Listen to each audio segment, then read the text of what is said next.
500 kilo की रत्नों की दीवार में एक बड़ा हीरा छिपा है। जो पहले इसे खोद लेगा वह इसे घर ले जा सकता है। शुरुआत में केवल एक रबर की हथौड़ी ने इतनी सख्त हीरे की दीवार को तोड़ना असंभव है।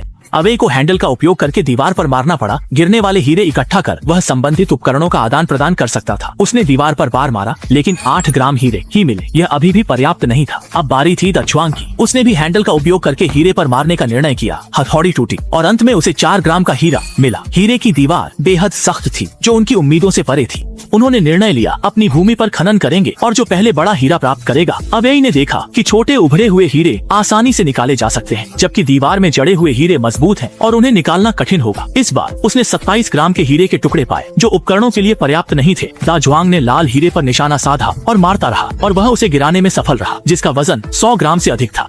वह दुकान में उपकरण बदल सकता था। नीचो दाजुआंग ने लोहे के तीर का चयन किया जिसकी धार छोटे उभरे हीरों को निकालने के लिए बहुत उपयुक्त थी और उसने कई हीरे निकाल दिए। सही शकी अवेई ईर्ष्या से चिंतित हुआ क्योंकि वह हीरे नहीं निकाल पा रहा था और उसके पास कोई उपकरण नहीं था। मुश्किल से उसने कुछ टुकड़े इकट्ठे किए लेकिन वे 100 ग्राम तक नहीं पहुँचे। इसलिए उसने हाथ से एक छूट कूपन बना लिया। मेजबान ने दयनीय स्थिति देखी और उसे एक गुलेल दे दिया लेकिन हीरे से हीरे को मारना फिर भी काम नहीं आया।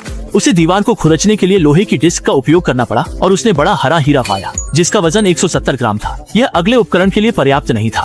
दोनों ने दीवार पर खुदाई की और सभी उभरे हुए छोटे हीरों को निकाल दिया। वे उपकरण के आदान प्रदान के लिए आवश्यक वजन तक पहुंच सकते थे। अवेई ने 500 ग्राम वजन पूरा कर छोटा फावड़ा लिया जो हीरे की खुदाई के लिए काफी उपयोगी था। दाजुआंग का डार्ट गर्म हो गया कि उसमें से धुआं निकलने लगा और उसने 500 ग्राम के छोटे हीरे इकट्ठा कर लिए और एक नया उपकरण प्राप्त कर लिया। वह दीवार पर काटता रहा और छोटे हीरे चारों ओर उड़ने लगे। बिना अवेई स्थिति की परवाह की मेजबान ने नई प्रतियोगिता के नियम पेश किए जिसमें कहा गया कि जो पहले एक पूरा गुलाबी हीरा पाएगा उसे 500 ग्राम अतिरिक्त मिलेगा। गुलाबी हीरे बहुत कम होते हैं और मजबूती से जड़े हुए। दाजुआंग ने गलती से एक को तोड़ दिया लेकिन उसने जल्दी नया गुलाबी हीरा ढूंढ लिया जिससे उसका कुल वजन 1000 ग्राम से अधिक हो गया।